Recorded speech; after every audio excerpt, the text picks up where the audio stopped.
Where did you get that from? Well, okay, well, let's buy anything. He's waiting for next week's paycheck from me each week. I don't know where So we can officially dispel the 49% of the company. If anything, if I know, my guess is this. Okay, okay. Here's my guess. At the time, Eddie said, "Listen, let's tell people," because that was Eddie. You know, that we're partners, 50-50. Then I said, Eddie, I said, like, what you're trying to do, you want to look at you, fine. But I'm never going to say we're partners. And you want to say you can say whatever you want. But I'm not going to ever say we're 50-50 anything. I'm always that, even if it was true, I don't 51. Never bought into anything. So maybe that was implicit. The only 49% came later on when I actually gifted that to Pauline in lieu of salary. But that's another story.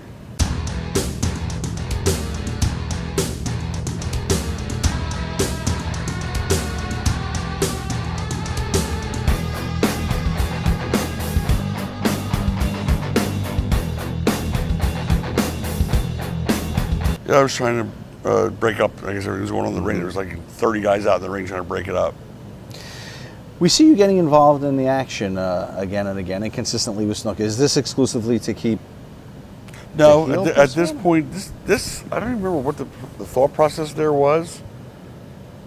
I guess, for all I know, it may have been, that it wasn't even an intentional bump, and so I just went down there because, oh, quick, get him down, and they said, stay down, stay down. And somebody probably said, stay down, stay down. I went, okay. And so they did the thing where the stretcher was going out. I remember Belomo going, check his pockets for change. They're all reaching my pockets so I steal money. Larry Winters and Belomo. I remember that very well. So there's nothing here maybe in where a psychologist might say that there's a need for you to see yourself on TV having your ass handed to you week in and week out? That comes later.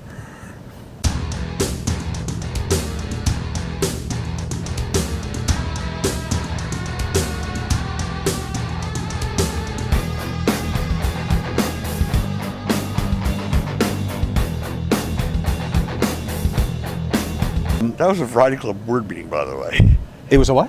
I actually went and asked my friends, these older gentlemen who don't know anything about wrestling at all. I said, I need to do something. You guys got to help me out. What I go, I'm filming a TV show. They go, you're a TV show? I go, yeah, it's a wrestling show. Those worlds never collided. Right. But I needed this footage of me making all these stipulations. And that's when the guy could come and tape it. And it was a boardroom.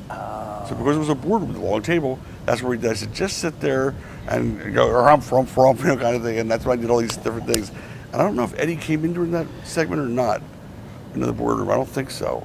Well, this was for, Chris Candido leaves to join Smokey. Mountain, yeah. So, what was your reaction? Was it unexpected when he did this, or did he tell you up front? He was never part of the crew, really. He wasn't here for barely a drink of water, like I said.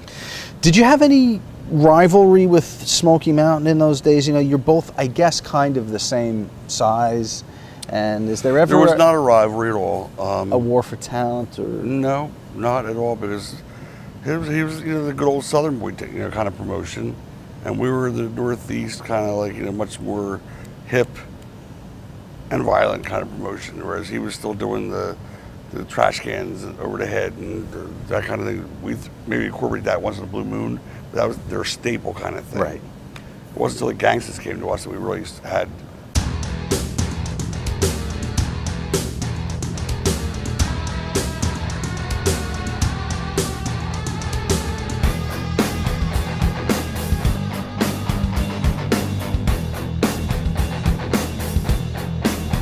He had like 5 golf courses in this area. Yeah. He had maybe 1 or 2 back then. And we wanted to do something in Jersey. So I guess it was Jersey. Yeah, it was in Jersey. And that was the show. That was the end of Stevie Wonderful. He was going to be in the Battle Royal. As the managers, we just were filling in bodies. So we had managers in there as well as some managers. As well as wrestlers. And don't ask me what the hell happened there. But Sandman and Rockin' Rebel, how did Sandman thread through all that? You know how he threaded through all that? They stripped him in the ring. I mean, first he was down, once he was down in his underpants, they just said, oh yeah, they left him butt naked for, you know, wearing just this white, you know, suit shirt and nothing else. And he was obviously pissed, as was Ron Jaworski, who told us we're never welcome back there again. And the legend of ECW was born. You know, it's like, where else can we get kicked out of? It's like every other hotel in the area. So he walks back to the back, and he's all pissed off and that. And I remember I was getting ready to drive away. It's me and Snuka back to the car. And he was walking out. He found out had other clothes. And he takes his dirty underwear and he throws it into the side of my car window, which was up. And he goes, "I quit." And well, that just saved me some time and trouble. Sorry, we'll just go with that. But I did reprimand both Rebel and Sandman because hey, they cost us a venue. Right. You know, we were really had kind of made that show very not as normally violent as we normally would have.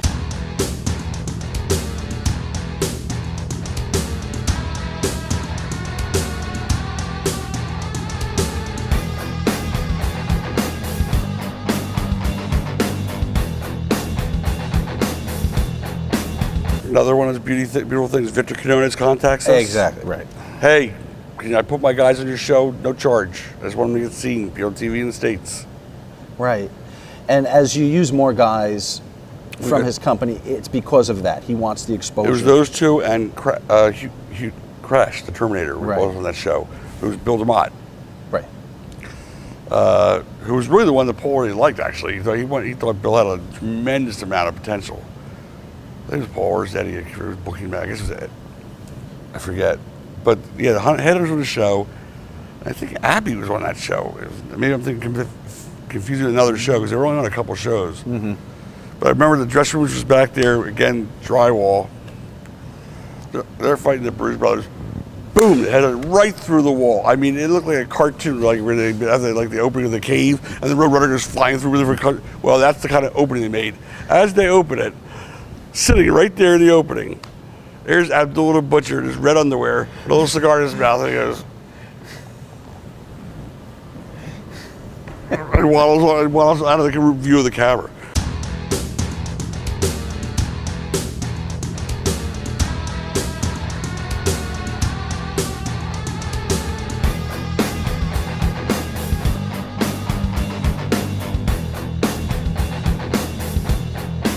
My only knowledge of him really was the Dynamic Dudes. I mean, other than seeing him, on TV. Right. But that night, when he's in the ring, when they were pissing on him, and him and Johnny Ace, that was really my only experience with Shane up until that point. Was the decision made before his arrival that he would be somebody who would get a huge push? Actually, Eddie just said to me, "Trust me, watch this guy go. He's a phenomenal worker. And if you're given the chance to talk, you'll be shocked." Yeah. So let's give him a chance, and then we'll go from there. And he did. I did. And sure enough, he was great on the microphone, and became better and better and better and better. And he ended up being the flag bearer. Was he someone liked in the locker room?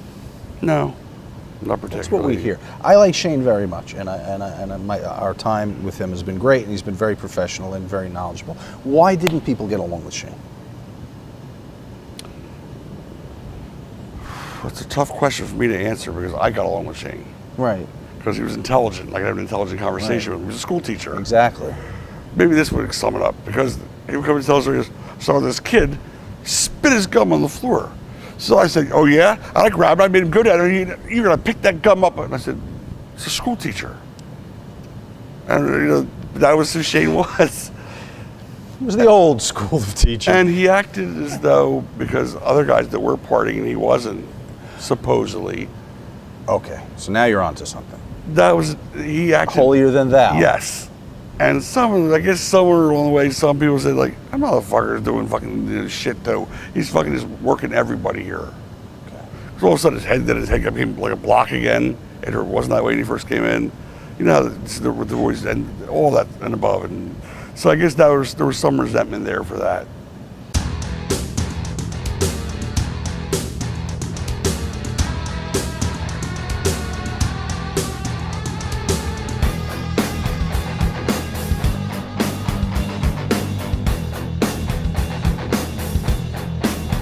What does this mean in 1993 that the ECW is now part of the NWA? Well, we weren't at the convention. Okay. It was just a matter of they had to vote on it, I guess, or whatever. There's only 5-6 members, but with TV, Eddie felt that the NWA still had some kind of a name. So saying NWA Eastern Championship Wrestling held more More stature, cachet than just playing Eastern Championship Wrestling. So we joined. It was just about paying your annual dues, which is not much. Is it Crockett that's in charge of the NWA at this point? It was Crockett. It's all right. The guy from New Zealand. I'm spacing on his name. Crockett. Was it Cornette? I don't know if Cornette was Carluzo, Crockett. I think Tony Rumble from Boston. There's like 5 members total. So still some people left on the NWA board. But none of them. Bob Trowbridge was the attorney for the group. I remember that. I can't think of the guy's name from New Zealand. But anyway, I never met the guy. But they, we just joined so that we could use the name on our television and our logos. Okay. That's the only thing that changes? That's the only thing that changes. Okay. It lasts less than a year before the famous double cross and breaking away from everything. What happened? Did you just not need it anymore? Yeah, we really, we had grown during that quote unquote less than a year. We went like from here to here. Right. And using the word NWA had nothing to do with that. Right. It was all the product and the people and the passion of the people. I mean, jeez, these people. I mean, all of a sudden, you come to drive to a show, besides the fact that there's a line outside. I drove down from Boston. We're here every month. Yeah. I drove down for... What? You drove 8 hours to watch a wrestling show? I mean, you could have got the tape a week later, but still, they wanted to be there for the ambiance. It transcended wrestling. It was really... It was a cult. Yeah. It was the Howard Stern of wrestling. We just were lightning in a bottle at the right time. Right. And we had a TV show on Sports Channel Philadelphia, which aired at 6 o'clock at night, where the station never watched it or listened to it. So when you're hearing them, they're all going, "You fucked up, you fucked." It's coming across like I'm in my kitchen, my little kids. They're going, "Did he?" I can't control the audience, kids, or show your tits. It wasn't drowned out. We didn't overdub. It came across the TV as easy. It's like I'm talking to you right now. Right. And we got away with it, and that's the tapes that Dennis used to send out to the other, facilities. See what they have to their shows. The shows are bad.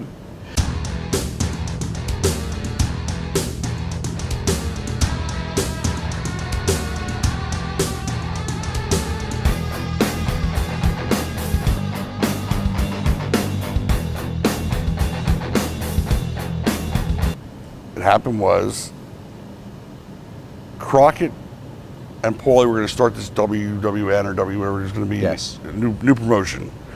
That's where the Public Enemy came from. He was going to use Hawk. A lot of the people that were our guys, he was like getting them primed up for that, basically. Crockett was starting this WWN. He was going to start this thing in New York. Paul was going to be his booker.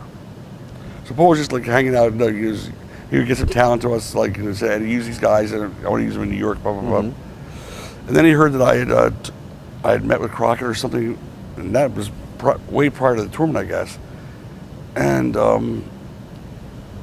this is the time, at this particular time, the Demons had completely already overtaken him. Overtaken Eddie. He is missing days in the studio, missing work. And I went up to the studio one day, and I took off, and he comes out there and goes, "Hey, you're thinking, I know what you're doing. You were Crockett, you and Paul, you're getting friends." And we had become friends. We were talking all the time now. He said, now you're squeezing me out, so you and Crockett do this big thing together, right? I said, "Are you crazy? This is my baby. I birthed this thing. I'm not gonna go do something in New York. Plus, they don't want me up there. They didn't ask me to come up there." He goes, "Bullshit, you're lying." He goes, I quit. That's typical Eddie. Like, "I'm taking my ball and going home. I'm taking Doug with me." Like they were both in the studio that day. So Doug is in, and they got to the car, they just stay here riding off. This is like 4 days before the show. 5 days for a big show we're having. Our first, our big blowout show. The main event's gonna be Terry Funk, Eddie Gilbert, Abdullah, and who the hell's the fourth person in the main event? Stan Hansen. This is a big main event, okay? This is a draw, this main event. Ultra Clash, right? Yeah. And Eddie quits. Like, who the fuck am I going to replace Eddie with? I mean, he's a main cog here. Has been since the promotion got on TV day one. So I called Kevin Sullivan. Twofold. One, Kevin works the hardcore style that Abby, Funk, and Hansen work. And two, Eddie hated Kevin Sullivan. So it served two purposes. I'm learning the business now a little bit. But I also didn't do it, I would have done it for just that sole reason. Sure. It just happened to, It was a bonus. yeah, it was a bonus, exactly correct. Bonus. So sure enough, 2 days later, Tod, Eddie, listen, man, I was just being a hothead there. Let's just squash the heat. You know, everything will be fine. I said, Eddie, I don't even have to tell you this. I replaced you in the main event. Hello, Eddie? Dead silence. What do you mean? I said, you quit. What do you mean? I said, you told me you quit. You're leaving. See ya. I was leaving to take Dougie home with me. Who'd you replace me with? Here it comes. Good thing he was on the phone. Kevin Sullivan. Dead silence. I'm going, Eddie? Hello, Eddie. Hey. Long story short, he says, he's smart, so he's not losing his, he's not going over the top now or yelling or anything else. He says, listen, I need a favor. Can I still work the show? I got a big thing going on with Funk down in Texas at his ranch. We're doing shows down there, and I need this footage for that. Because he had done this stuff with Funk where he was at his ranch, the horse, all these promos and comedy bits we had done going one way. I said, hey, I can't put you in the match. I've replaced you. I don't remember exactly what happened, but at some point he came back to me again and said, well, can I at least come out after the match and like say goodbye to everybody and thank them all and that kind of thing. And I said, okay. Still at the heart. I said, okay. Because I knew he felt like shit about this. In the meantime, that night, as still things would happen, Paul said, you need some help with this? I said, yeah, because we're friends. I said, we talk all the time now. But he was still going to go with Crockett. I wasn't thinking about him working here. Not knowing him and Crockett were falling apart, that whole deal was falling apart. I said, what's going on? I said, I'm just stressed out. It's fucking like Curtis Hughes is driving me crazy. There's always that one guy that dresses just like, get him the fuck away from me, But I got it. Kurt, or whoever it was, and he took him away. I never saw the guy again the whole night. I was good. And there were a couple more things along that vein. I said, this guy can really be, help me. I said, listen, if you want to stay on for a couple of shows more, I'd love to have you in. I never offered him a job yet. I said, I'd love to have you in. We'll work together in this till you start going to your New York thing and all that kind of good stuff. He said, yeah, you're a linesman. I love working with you. He said, to tell you the truth, Crockett's a little bit too, I said, no, I'm not stupid either. I'm a businessman. I said, things are falling apart a little bit with him and Crockett. I can feel it. I sense it. But he's saying that you and I are and it is true, we did have such a rapport from the day one. It was ridiculous. And we were on the phone where we're doing Daffy Duck and Bugs Bunny quotations from cartoons like the Daffy Duck bumper, or whatever it may be. Don't throw mugs in the oven. And we liked all the same shit. I did something from the Marx Brothers movie. He'd do the next line, and it was like we just connect. It was like that. We just were so simpatico. And it was a great relationship, so I'm hoping he's going to stay on. So I don't care whether he's falling apart or Crockett. I'd love to have him around. I enjoy his company. I'm sorry, I'm getting dry throat. No. And he helped me a lot that night. And then within the course of the next month, he said to me, now I'm taking over the TV because he's not going to be there. So I'm not going to, and I guess I'm sure the product suffer for a couple of weeks there. And I said, would you want to do something like this? Would you want to, help me run the company? Yeah. I said, how much do you want? Don't pay me. What do you mean, don't pay you? Paulie said, don't pay me. Yeah. He said, I don't want anything from you. He said, when we make it, take care of me. And I'm like, what? Well, I did when we started to make it a little bit. That's the guy got the 49% of the company. He didn't buy it. I gave that to him. 49. I gave it. Well, you can't give up give it away, right? The voting stock. You know what I'm saying? One guy's got to have the last word, whatever. And thank God, because otherwise, probably would have burnt the building down the first year. So somebody had to be able to say, no, we'll light the match, but then we'll blow it up. Pretend we're going to burn the building down. All right. But yeah. So thank God I held that control.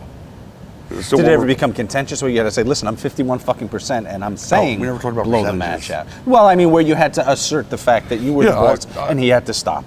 Well, he always never got that far. When I said no, it's not going to happen, he'd say, okay, well, how about this then? Because we really were a give and take team. It wasn't like that. I never tried to be bossy with Paul ever. We just would sit down and come up with like angles. Like we'd be riding in our cars, me in Philadelphia and him in New York, both smoking some tubes and whatever. And we'd say, wouldn't it be funny if Mikey whipped Franklin, and then we'd start. And then he'd go, how about this? How about we? And then I go, no, wait, how about we do it? And then it would just go on and on like that until when we couldn't stop laughing anymore, we couldn't even speak. That's when we went to the angle. That's when we did it. How much of ECW's success can we attribute to marijuana? Well, certainly a lot of the booking. Were Eddie and Paul having problems at this time? They didn't speak again after that whole night. Yeah, when Eddie left that night. Prior to that, he thought Paul pushed him out of the job, and Paul, especially because Paul got the job, and Paul had nothing to do with that. At that time, Paul was going through, but I couldn't make Eddie believe that. Was Eddie too paranoid because of the drugs, and was it just? Well, I think it's a combination, not just drugs, which will make anybody paranoid, but probably haven't been in the business for enough years to see everything happen, to see everybody, to see people screwing each other right and left. Like, yeah, I'll give you a push, and not doing it. I mean, he knew the business, but.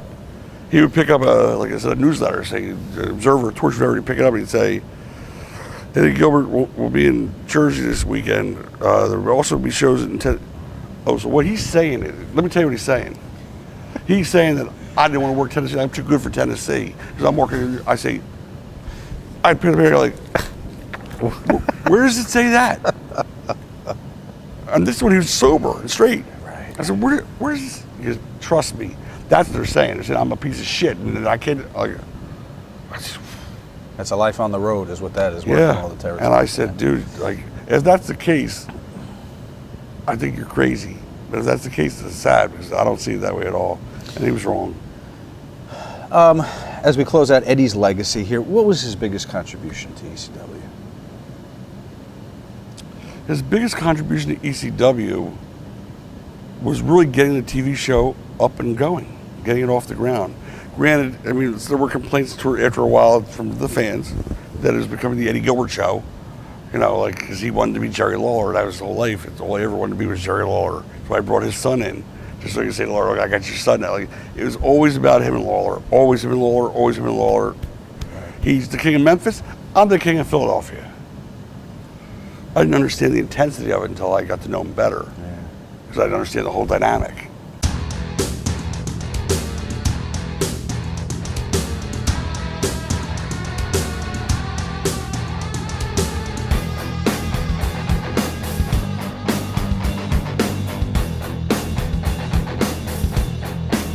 Was this ever supposed to be a match, or was this going to be a phantom switch? We never went to Roanoke. There was no show. Right, that's what I mean. Yeah. But did you ever have anything planned? No. Okay, so it was just from the get-go going to be... There you go. Couldn't you go with a tournament in Rio or something like that? Listen to me. These are the things that I learned as I go along. That was Paulie saying to me, you know what? Cheaters, he's like, you can't make it this. Let's just put the belt on somebody else. All right, how are we going to do that? Well, how we do it? It happened last Saturday in Virginia. Were you there? I went, it happened last Saturday in Virginia. Who's sending the results into the sheet? Just, I got it. He sent the whole list of results in front of 471 people in Roanoke, Virginia. Son of a bitch. This is a crazy ass business I'm in. What am I doing here? Why'd you go with Shane? We went with Shane because, the tournament or right at that point? Being given the title. Oh, it was still Eastern. From Tito. At the time, he was probably the most talented worker in the dressing room. Okay. And we're learning what kind of speaking skills he had. Eddie was all right about him completely. 100% right on Shane.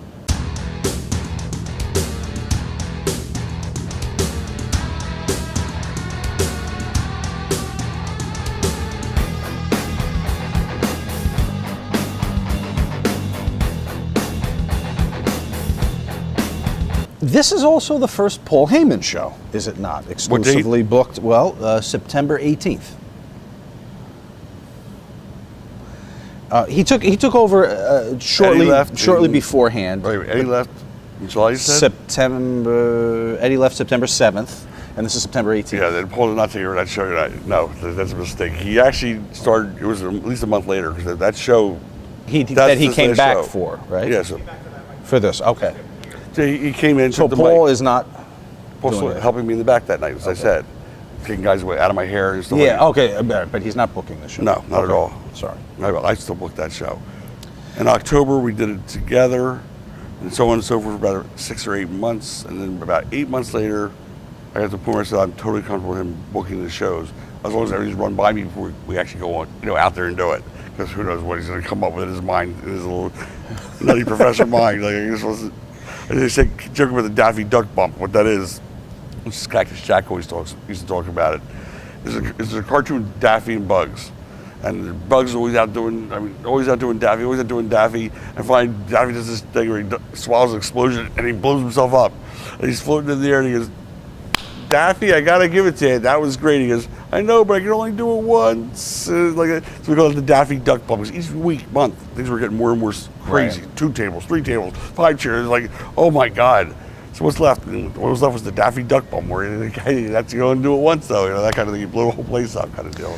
ECW is often accused of setting bars that it would be ridiculous to try and top. And if you maybe talk to someone like perhaps a Jim Cornette, they might say that it was the undoing of the business because no one could ever top it. You just crazy spot after crazy spot. So you guys were aware, even it wasn't crazy spot after crazy spot.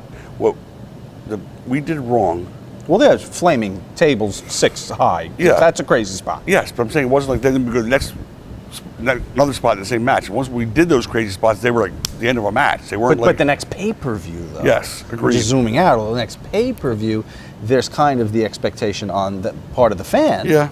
Of you're right, but Rocky I think 4 is going to be even better than Rocky 3. More importantly, what we really did wrong, and I was seeing it, I saw it, but it had already snowballed at that point. It was already past the point of bringing it back in. When the guys in the first and second and third matches were doing the blood and the hardcore, I kept saying this is bad because now the main event comes out and the audience is already burnt out on this shit. That's got to stop, boss. That's a bad. We're fucking up here. But there's only so much control he had. Like he thought he was giving him so much leeway there at that point. And now I kind of given him more of the book. And I said, you got Axel and Ian and Hackmeyer. I said, but not everybody can go through tables. Not everybody completely killing it. And Funk was very vocal about it after a while. He said, what else can I do out there? What am I going to follow? What do I have to do to follow those guys? Other than the fact that I'm a bigger name than them and get the bigger, there's nothing else left to do. Right. Flaming branding iron, that kind of stuff. Joey Styles. Where'd you find Joey? I didn't. Actually, you know where I found him? I found him back there in a locker room in his underwear. That's how I met Joey Styles. He looked like some kind of Poindexter guy, back then with the glasses. And I'm walking up the ramp. And I come in the locker room and I go, he's sitting there in his underwear.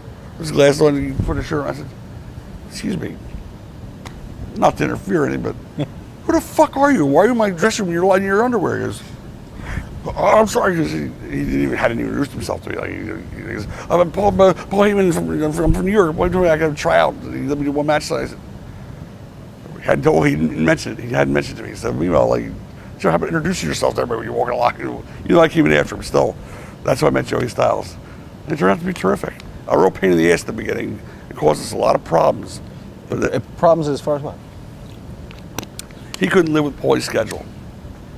Because Paulie's schedule was like different than anyone else in the world's schedule. He was working from midnight to 6 a.m. while everybody else was getting up at 6 a.m. Joey had a job, like right. most other people.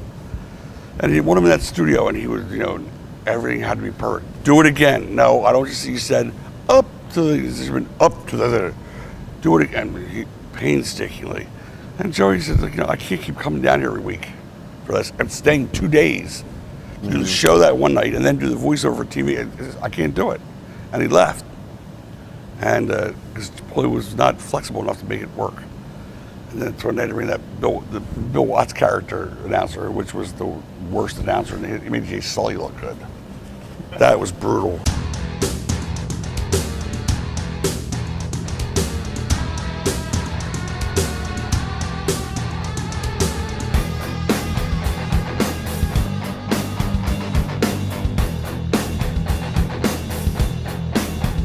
God, I miss them so much, you have no idea. Yeah. No idea how much I miss those guys. I just loved them both. They were part of my real, I don't want to say clique. Why them? Maybe more so. We just hit it off. Teddy was always around. Rocco Rock, because he lived in Jersey. and he did a lot of ring rentals. So I've been seeing him over the course of time more and more. I got to know him a little bit, but then when they came in as a team, they brought Johnny up. They just fit in with us. With me, the Sandman, Scorpio, my little group. They were part of that inner little beginning circle that really wanted each of us to like do well. Which that whole story I was explaining to you earlier about, Yes, trying to help them out in their going career-wise. But they were great guys. What about the gimmick? Who came up with the gimmick? Paul. Yeah. He was bringing that up to New York for the WWE. He wanted a couple hoodies. So he was trying it out here at the arena. See if we get over or not.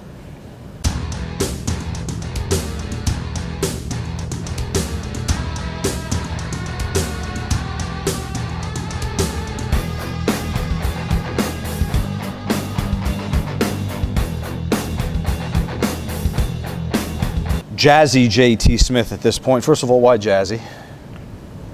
Why not? Why not, right? You wanted to be Jazzy. How safe is this scaffold that we're watching here? Clearly, this is not a regulation scaffold inspected by the International this was definitely not a Brotherhood of regulation. Carpenters. This was just something they built up across the ring, the top of the ring, and that's what they just went with it. Was he the first guy to always say, "I'll do it"? You talked about the crow's nest before, the eagle's Pretty nest. much. He had JT is funny. He's real quiet, and he wasn't a great speaker on the mic, as the Heimies all know, and he had balls. He had a lot of balls.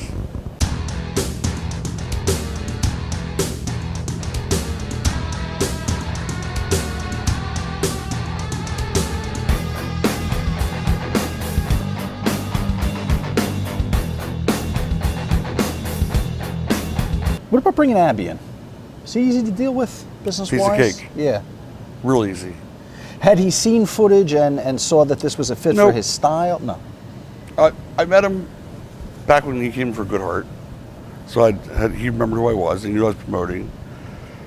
I can still remember him saying to me one day, I'll never forget, he goes, "You're the only person in the world I've never cut that I wanted to cut." I go, "Well, keep it that way, motherfucker. I'll never pay you again either. You'll never work here again. You're going to cut me without telling me you're going to cut me. I don't want you to cut me ever, period."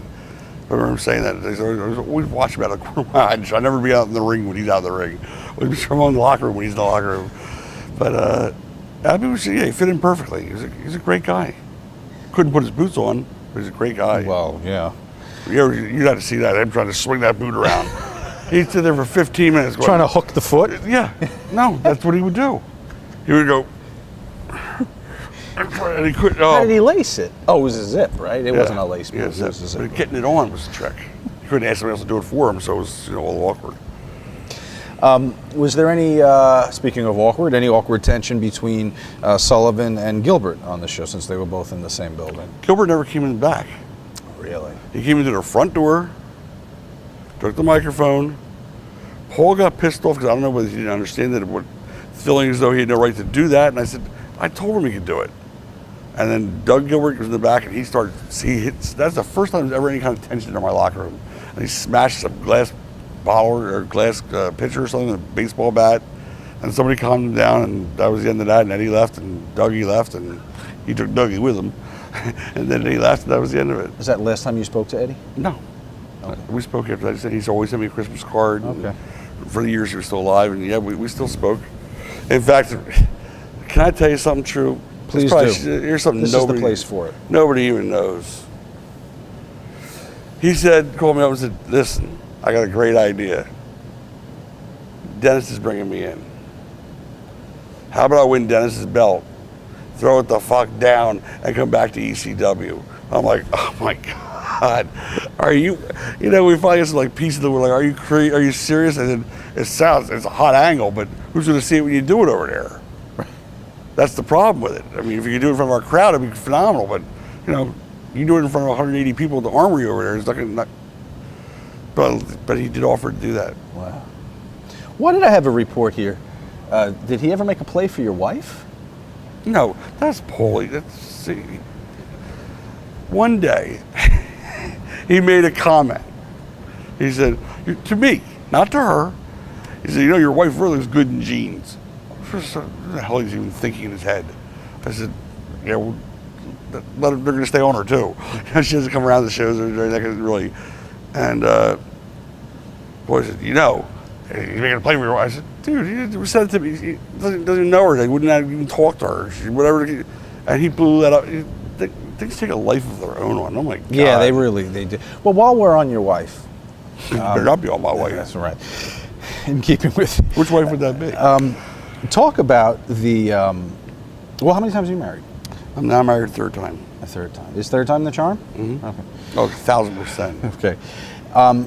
The rigors and stresses of the wrestling business on a spouse must be... It's on any relationship. It's a relationship killer. It's almost impossible to have a real relationship and be in the business. It's damn... I don't know how many people have had successful marriages. I'm sure there's probably some. Count them on one hand. Right. Yeah. You know, I'm sure there are some, but I'm trying to think of anybody that I know. I can't think of one. Maybe Taz. I don't know if he's still married to the same wife. I don't know. Joey, I know, is still married to his, but you're on the road. It's hard. In particular, in this company, at the, what's the hotel? The Circle. Oh my God, the Loser Lodge, the Travel Lodge, the Loser Lodge, or the Loser Lodge. How can Todd be God and stay married? It was impossible. Okay.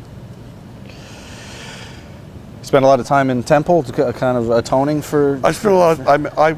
I overspent with my children.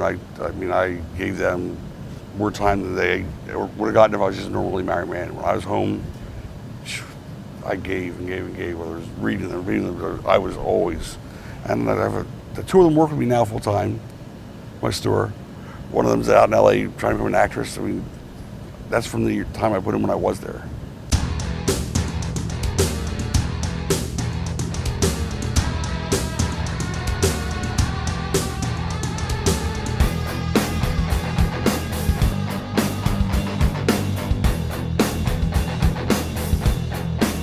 DJ from New York, Paul's trying to make the show hip hop. This guy who worked at the clubs in New York where Paul's is frequent. He brought him in. There was some Beavis and Butthead lines to him like, I'm sorry, I'm not sorry, you know, whatever. And it was just to try to make it more of a. That's why the camera was going back and forth. Right. He was trying to create the hip hop. I couldn't create it. I'm listening to oldies. You know what I'm saying? This guy's every song that he put out for the music for these guys, he was picking those songs, 90% of them. And I'm going, I like that's cool. I like that song. This is that CD, the or whatever cassette, whatever the hell it was back then. So he was responsible for like matching maybe Public Enemy with music. Their song. Here Comes the Hot Stepper. Or they probably came on later and said, "How about we come tonight out to how are they doing the Cabbage Patch too?" It was they came in the second. They had two songs that came out too. Okay. But he gave them "Here Comes the Hot Stepper" and the whole dance thing. Right. And that just again, audience participation. The audience could not wait to hear these hardcore, sweaty people out there singing, but they could not wait to dance with Public Enemy. Woman's here too. Now, what's her relationship with Kevin? Are they together still? Yes, absolutely, 100%. They are, okay. Mm-hmm. How does this come about? I guess she came up here with him. With Kevin went for the Super Show. Right. And I also at that one, the other show where she was with Kerry when he came out with it. Right. And so we just got along, and her and Paul got along really well. And she wasn't expensive. And she had been around the business for quite a while and could actually offer some credibility going to the ring with somebody because she was a woman, and that was a big name from TV. So she added that. She never bumps. She will hit somebody. Nobody hits a woman. That's always a deal. I don't know if it was her deal or not, but nobody ever. For some reason, she never took a bump and never got hit. And it worked out to play off of the whole Sandman and Peaches thing, so we're trying to get them apart.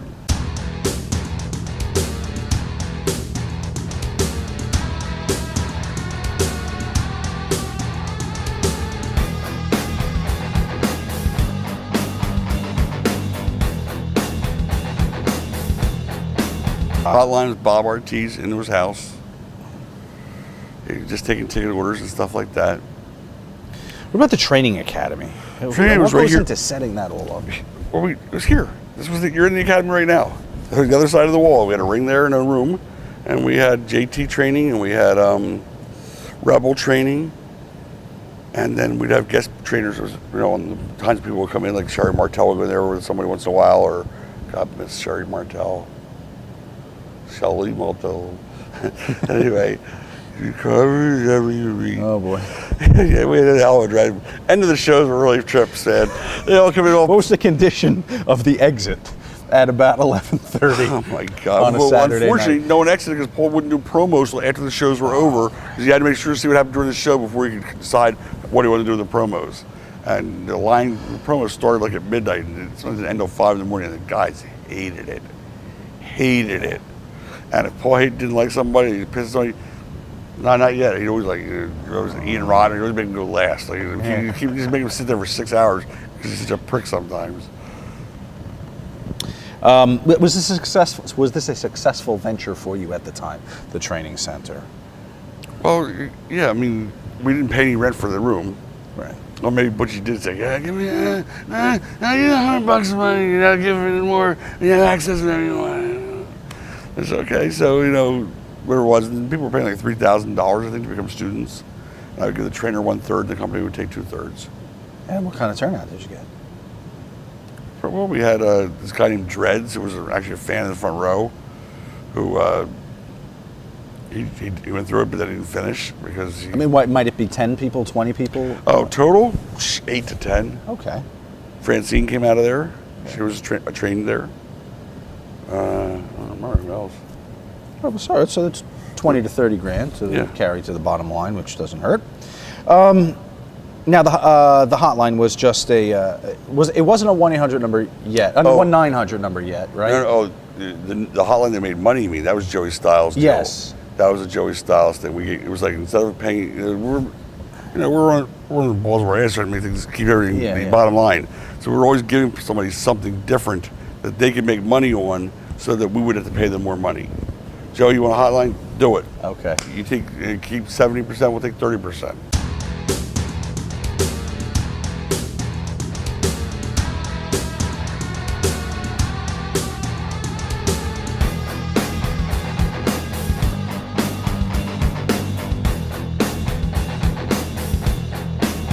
Is this an independent thing that Gabe's doing, or do you give this to him? No, this was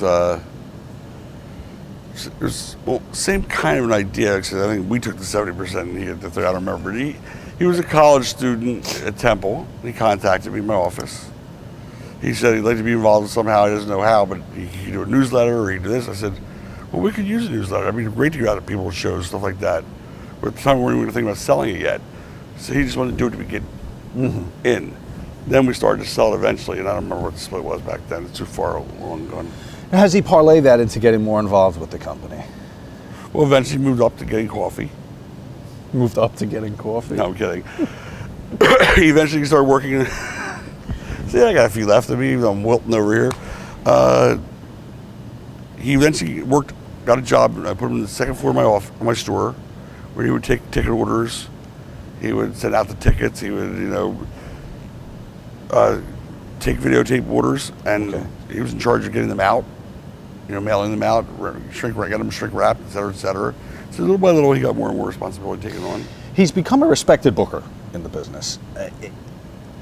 Were you aware of his A, intentions to do that, B, interest in the creative? Is he picking Paulie's brain during downtime? It had to be after my time, because he wasn't doing it. He showed no interest or inclination towards any of that when I was there. Okay.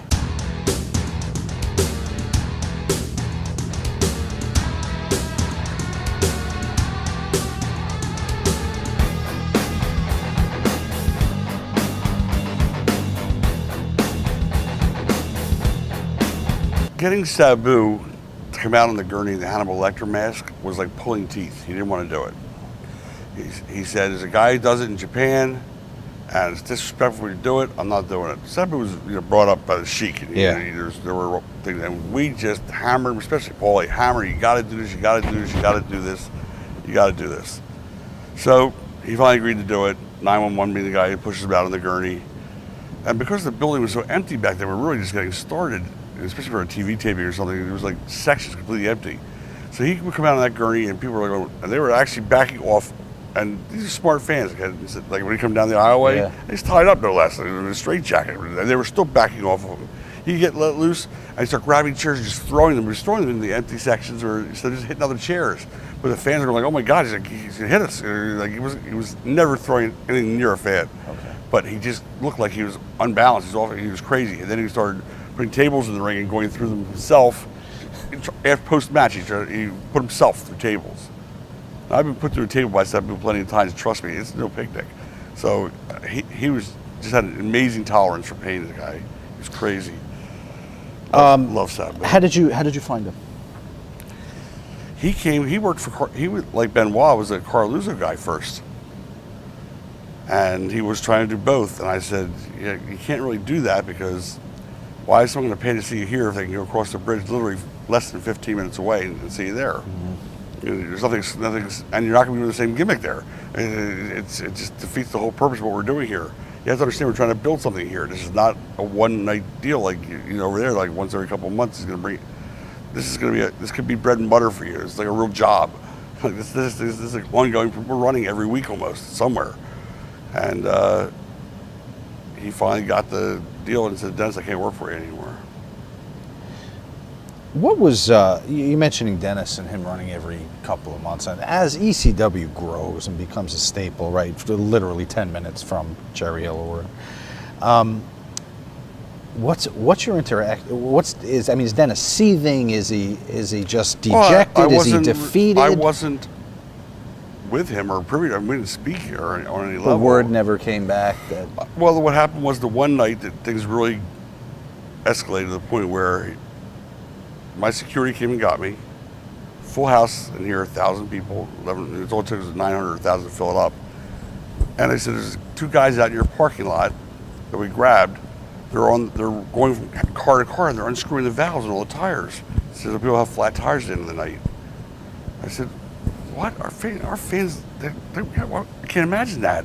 They're all so pro this promotion that when anything happens, it's like their greatest thing for them. They love this promotion."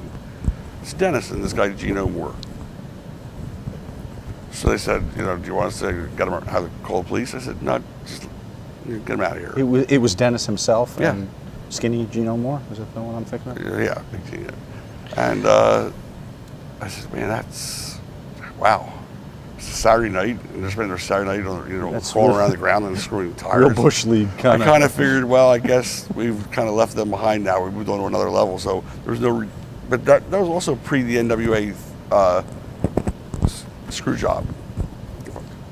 Okay, so this is. It was just typical. It was one thing after another, and again, we didn't retaliate. Mm-hmm. One of the things we used to always say to each other, Paul and I, was, "Living well is the best revenge." Right. Don't stoop to their level. Don't try to get him back. Don't go over and mess with his shows. Don't call to the state committee. Let's just ignore him. Right. He's like, we're the giant now, and he's the flea. He's the flea. Swat it away. Just keep on going. Move upward and onward. Taz also. This is, by the way, the first time Gino Moore and Taz have ever been mentioned within 30 seconds of each other. Taz debuts here as the Tasmaniac, face paint, jungle savage gimmick. Eep, eep, eep. How does he come into the company? He was a guy who worked for Savoldi, like Dreamer, and Savoldi contacted me.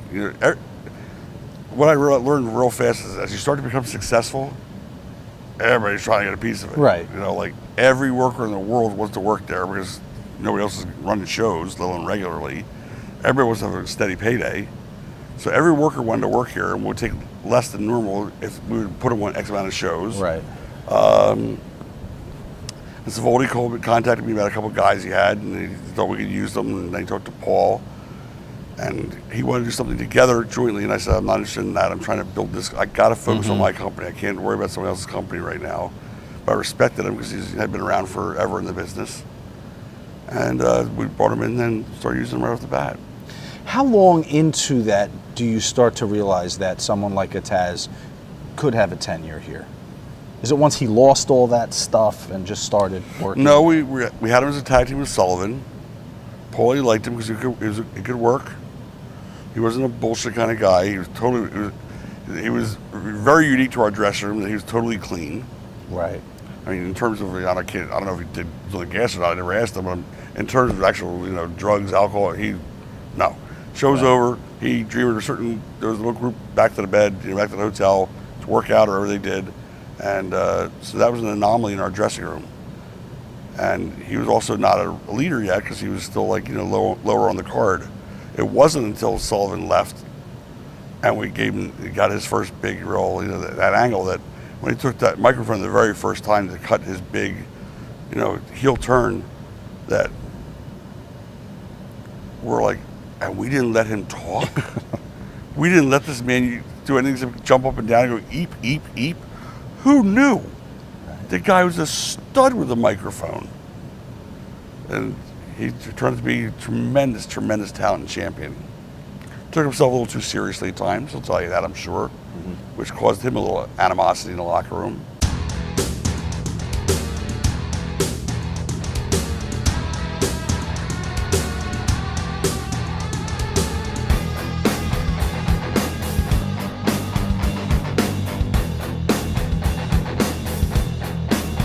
The key to keeping your talent is to give them work, to be honest with you. So we're always looking for different places to work. I don't remember how we got to Maryland. All I remember is that a commissioner there who was about, 5'2", who came in the dressing first night, and I'm a businessman. How you doing? I said, hello. You bleed? I stopped the show. You spit? I stopped the show. No blood in Maryland. No. Well, that's kind of what we do. Blood's part of our product. That's just the way it is. And a dressing room full of people dying to bleed, which is also kind of bizarre.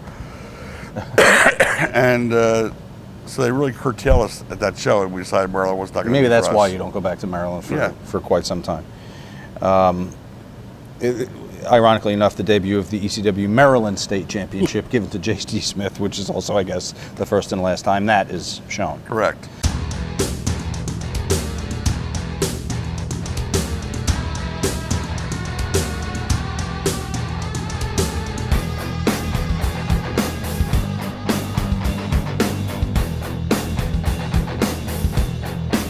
How does he first come onto your radar? I think also Savoldi. He came out, and as soon as he walked out, I said, I knew they were going to shit on him in the dressing room, by the hair, the outfit. Right. I said, this is the dynamic dudes all over again. There's no way that guy could be a babyface here, and they're bringing him out as a babyface. If he's going to come out like that, he better damn well be a heel and be spraying perfume in the air because Gorgeous George, because I knew they were going to shit on him, and sure enough, they did. So what then becomes the plan when you see that? You want to continue to work with someone, but you see... Now Paulie's booking more of the, almost all of it. And I think, my timelines sometimes are really messed up here. But it could have been Dreamer's idea, the whole Singapore cane thing. Right. The Singapore cane thing had just hit the news where that person got caned, whatever, in Town Square in Singapore. And that's when we gave Sandman the Singapore King gimmick, and he came out and was using it. And then that's when we started the whole feud with Dreamer, who for some reason decided he would want to take 10 whacks to show the. And man, his back was, I couldn't even look at it. It was so bloodied up. Sandman lays them in. He says, I give it and I get it. So I'll tell you not to give it to me, but I want to give it to you too.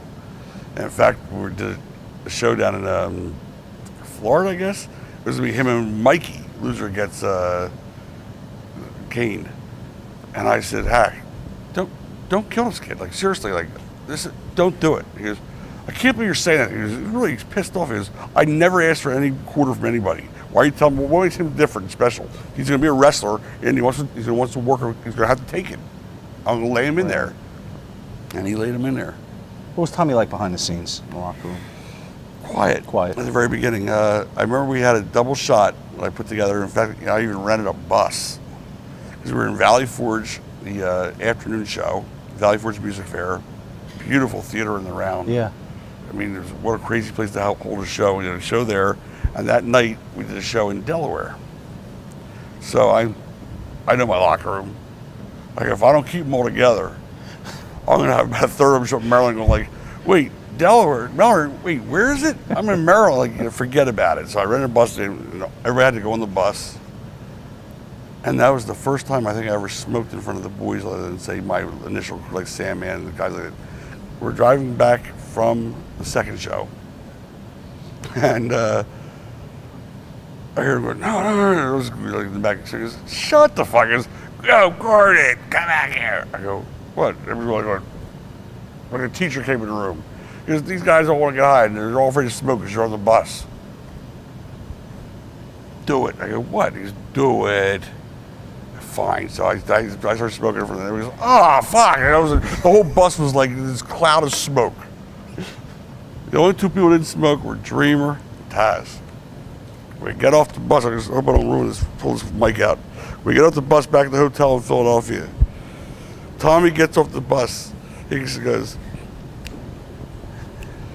he's whacked, and he never smoked. From the residual second. I mean, stoned to the gills. He's out there going, he's dancing in the parking lot. He's going, look at Dreamer, he's fucking high as a kite. He didn't fucking do it. I mean, it's a true story.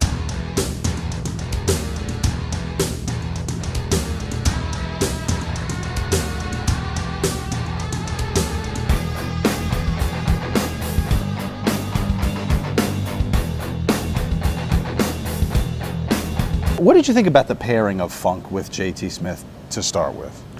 It didn't make sense to me because the idea was he's pairing a veteran with somebody that we want to make better, and anybody with Funk becomes better. He made Shane Douglas. He made Sabu. Neither one of them would have been anywhere near where they got to, or not for Terry Funk. Public Enemy, that whole feud with totally made the Public Enemy, elevated them to the next level. I mean, there's nobody that didn't work with that wasn't elevated by working with him. He was so generous. I mean, he was just, I'll always be grateful to Terry Funk. I know why you like Terry Funk. Why did Terry like ECW so much? Because it's the kind of wrestling he wanted to do. It's the kind of wrestling he always loved as a kid. The kind of wrestling he loved as a wrestler, as a performer, as a talent. And he saw the passion in that locker room. Right. And he used to say to me, Todd, I tell you, you got passion. Oh, you got passion in this locker room. You don't see that. This is different. It's a different vibe. I love it. For anyone counting, he's done a Terry impression and Terry. A Metal Maniac impression. I did bad Terry like I'm old, like worse than dry. I used to do Terry much better. Was Terry a better babyface or heel for you? Babyface. Yeah. They couldn't be a heel here. Okay. They loved it. He tried. It didn't matter. We said it was like one of those things like, don't make him a heel because it's not going to work. That was the same problem with Cactus that time. We tried to turn him, but he's so brilliant that he just made it work.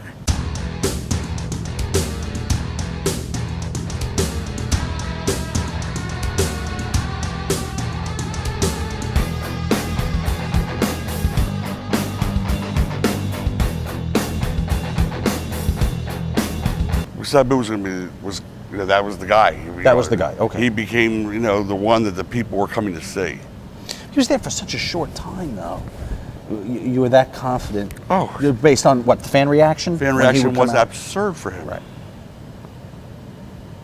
And Shane was a heel, so it was a good, and then the three-way dance, How do you, first of all, was Shane okay with losing it to? Better have been. First of all, anybody came in our door, right. Once we got going, all the stars. You did a job the first night. Everybody. That was, that's how we see what kind of attitude you have. Right. You don't want to be part of the team. You're bigger than the guys. See ya. How did you know Sabu would have been a guy that would have been a good champion in the sense that he was reliable? Because he didn't care about the belt. Everybody else wanted the belt. He didn't want the belt. I fucking thing around me all the time. I don't carry. Can you Fonzie carry? Because I can carry. Like I don't carry a fucking belt.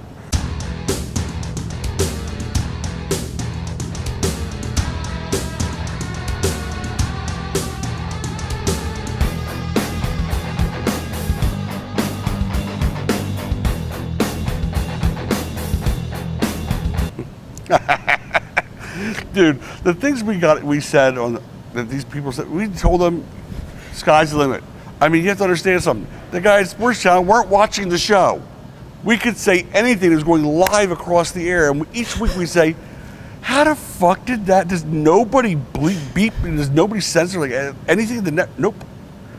And Carl would be sending letters to Comcast. You know what? You have your area 6 o'clock at dinner time, and really 6 o'clock at dinner time. He's right, but nobody censored us.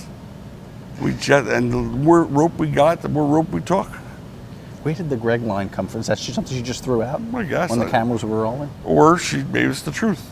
Right. Oh, I'm sure it is, but I'm saying just that. Why? What possessed her to say that? She hated reduce, I guess. Okay.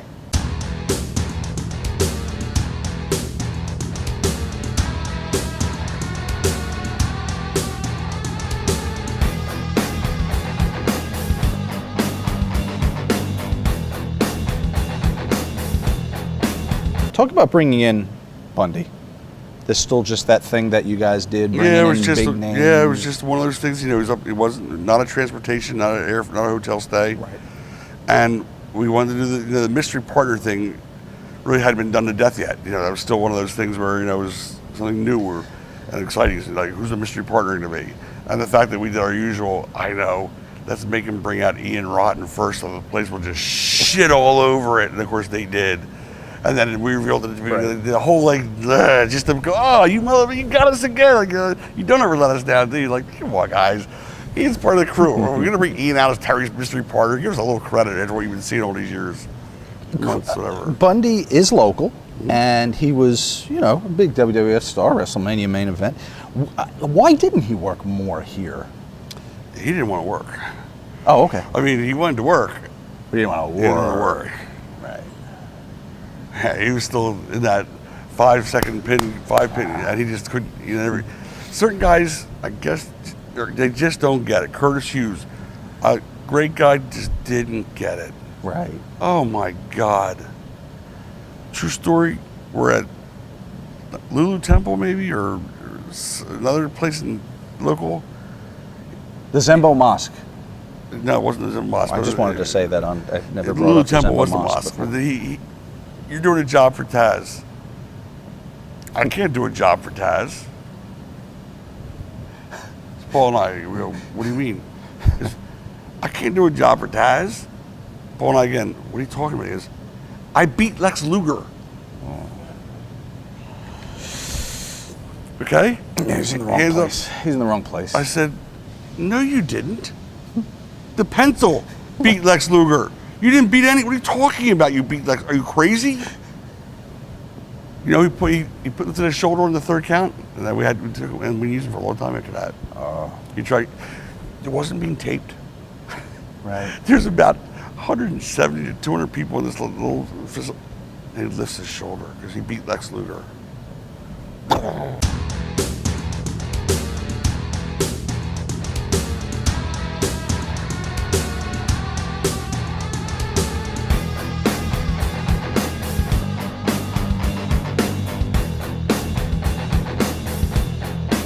How'd you find Mike Awesome? Sabu. Knew him from Japan, told us he's phenomenal. I got to bring him in. He's going to be in here staying with me. Won't cost you nothing. Okay, you have to give him some mind pay. Yeah, that was Sabu. You have to give him some my money. Yeah, I've heard that Sabu He's just out of the way. Really generous and just selfless about the business. He's splitting time between Japan, I think, and here. Mm-hmm. And was he blocked from doing the Gladiator thing in ECW that he was doing there, or did you just not? Didn't want to. You didn't want to. Okay.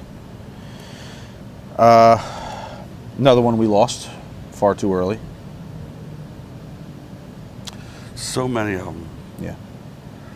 I mean, these guys, they worked hard, they played hard. Johnny Grunge's famous line all the time. This is the first day I met him. I'm not here for a long time. I'm here for a good time, baby. And that's how they lived. Johnny Grunge. I'll tell you, I got worse stories. I'll never forget. We're at the Loser Lodge, I think. And it was Cactus's either not even going to win the belt. No, I don't think we ever put the belt on me. It was, whatever it was, his parents had really never got to see him work really hardly. He's always in Atlanta. So they were coming down, and he spent, he's in the hotel with us. His parents stayed at the hotel for the big show the next night. I forget who was wrestling, probably Funk or somebody. And I hear this knock on my door.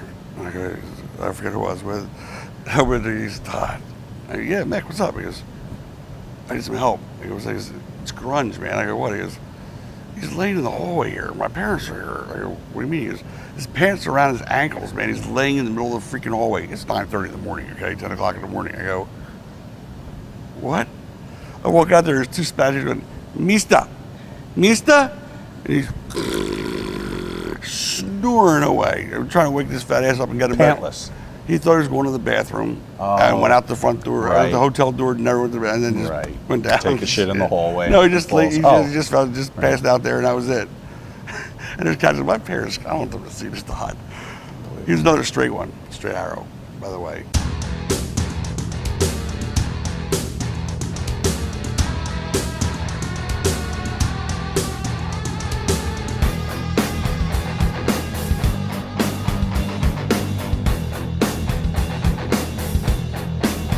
About time. Only fitting, right? Yeah.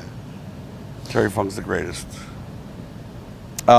Sabu, I'm sure, didn't mind having the title taken off him very quickly. But it was probably more of a decision of putting it on somebody than taking it off. Yeah, obviously. when you make a transition, sometimes that happens in other federations. Always, as soon as you're making a transition, look at Bruno and Koloff. I mean, how fast was that?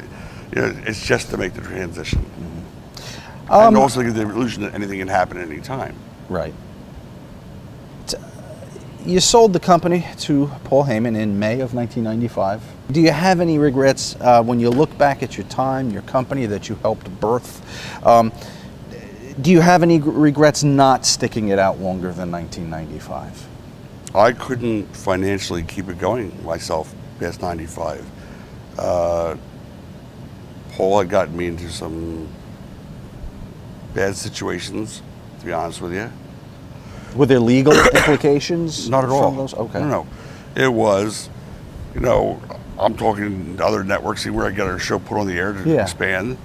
And I said, well, we can go on the Sunshine Network, we can go on MSG, which I say MSG to Paul, because that's his hometown, New York. He was like, I said, but they want $3,000 a week. This one wants $5,000. That's, doesn't pay us to do that yet. We're not there yet. I've got advertising cover for all of New York. It's done. Sign the deal. Same thing in Florida. Sign. I'm telling you, I've got it all covered. And that was the first of our blocks crumbling.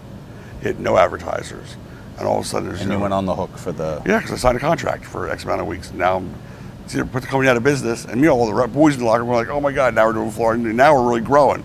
We're in New York. We're in Florida now. We're boom, boom, boom." But it wasn't. It was just me going, "Holy, wow! How can he fuck me like that?"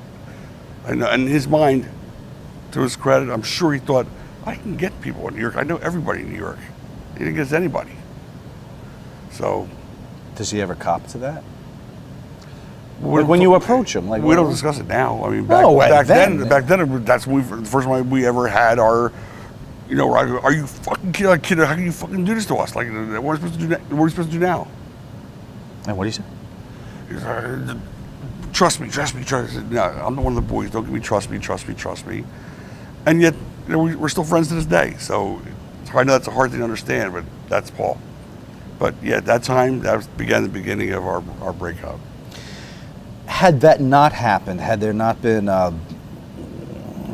forays into distrust, let's say, where do you think ECW would have gone with the two of you? Had we built it properly, yeah. Had he not gotten delusions of Vincedom, or grandeur, as some would say, where he decided he could be the next Vince McMahon because he was getting the credits being this, of building this, and the more he was,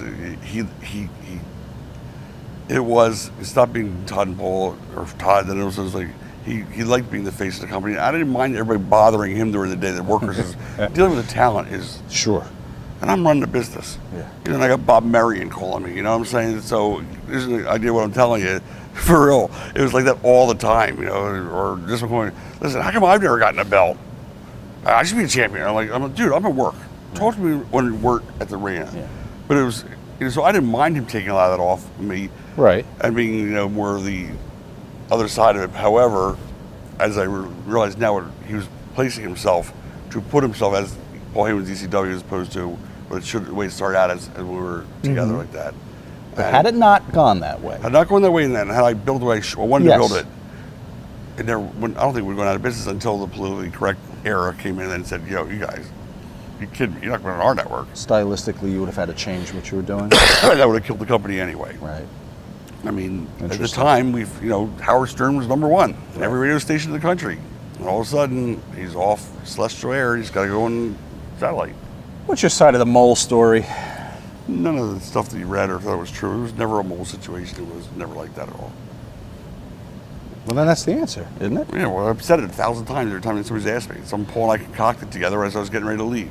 And he was losing the locker room. All right, fuck it. He was losing the locker room at that time by 97. Yeah. It was fractured. It was a New York clique. All these, her boys. And then there was the guys that, I brought up from the beginning, the Sandman, and my friends, Scorpio, Fonzie, Public Enemy. This was my, in the locker room divided. Once he came in charge in 95, late 95, that whole family atmosphere just slowly, surely dissipated. Sure. And sadly, but true, that's what happened. And then all the distrust started. Then it became like a regular wrestling locker room again, instead of what I created for 3 years prior to that. How does this reference the mole story? Well, no, what I'm saying is now I'm saying I can't take it anymore. I'm out. I'm going to leave. Right, sure. I don't want to be on TV. I don't care to be on TV. It's not that my ego doesn't need to be stroked. I don't need to sit here. Right. I'm not, I'm not, people think I'm a figurehead, they think I'm the head. I'm not. And you're positioning us where we look bad in this situation. That I don't want that stink on me. Right. And I'm done. It's just, it wasn't enjoyable at this point because it wasn't my baby anymore. It morphed into something else that he was trying to make into his own version of, I'm going to be King Vince. And I said, I got to go. We got to do something. And he concocts a story. How do you want to handle this? And it was just basically, we said, well, when I ever come back, I wanted to do a thing earlier on when I started seeing that fraction in the locker room. We said, I got a great idea. Our two big hits are New York and Philly. You're God in New York. These people are Todd's got it here. Why don't we make it a whole Philly New York thing? Because the Philly crowd started saying New York crowd going, Philly sucks. And I said, we've got a natural thing here. But he did not want to do this thing with me and him with the microphone. He didn't want to do it. He rejected that and resisted that at all points. So his decision at that point, I said, all right, so you know what? How about this? There was other guys were getting ready to leave. I told you it was a fractured locker room. And I was trying to help them with their deals. Like maybe I can talk to somebody. If you're going anyway, don't go to Vince yet. Let's see what like Public Enemy. I didn't tell you that. I told you that privately, not here. Was that when they were getting ready to leave, they were going to go to Vince. They had an offer from Vince. Right away, Paul says, "They're shit. I don't talk to them anymore. They're disloyal." I said, "How can you say that? They're making $300 to $600 a week here. He's offering $2,000, $3,000 a week. How do you stop them? They've been breaking their asses here for the last whatever. How can you even think like that?" No, he said, "They're shit to me." I said, "Well, you know what? They're not shit to me. They're my friends." That's when I called up Kevin. I got them a better deal at WCW. Now, if that's being a mole, well, that hadn't come out yet. This is still like a year before that. That's just me trying to accommodate a friend and help out. I wasn't going to hurt my company. This was still my legacy. I wanted this company to survive. They're leaving either way. I'm just going to get them a better deal. And then as more people were doing that, I said, "Paul, you're losing the whole fucking locker room. Everyone wants to leave." And that's the kid. Well, how about this? You're going to leave. When you come back as this mole. He needed to get the guys to band together again. He needed a cause.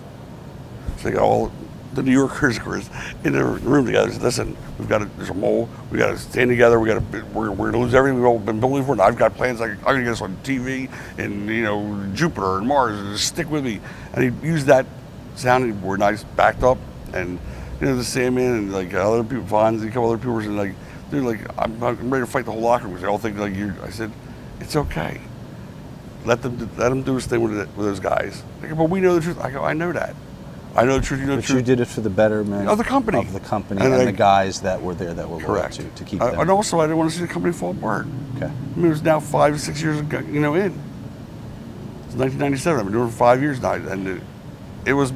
I put my blood, sweat, and money, everything I had in this company. The last thing I wanted to see it do was crumble. Yeah.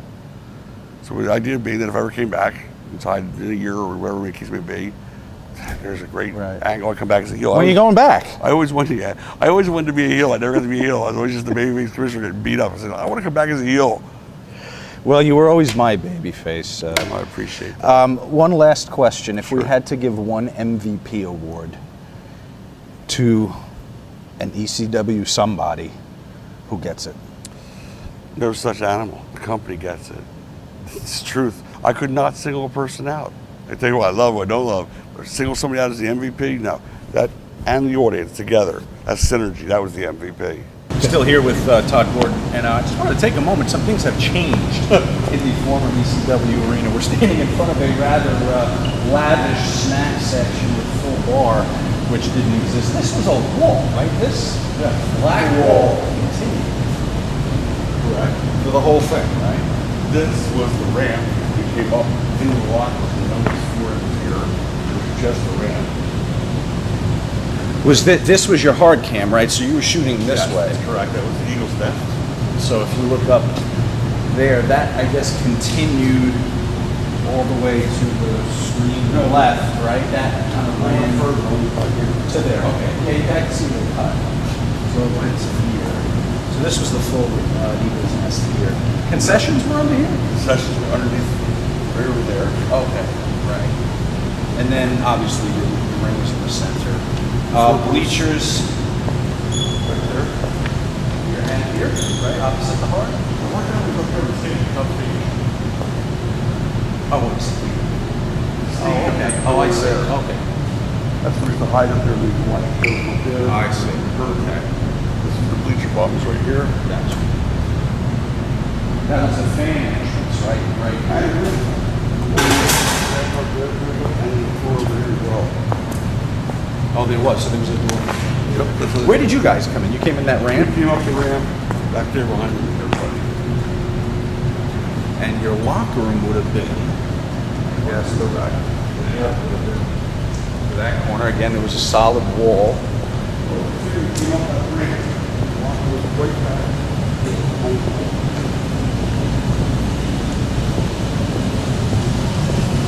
So this is where was Big so-and-so, the big, no, fucking Butchie's office would have been where? We would have been going back here.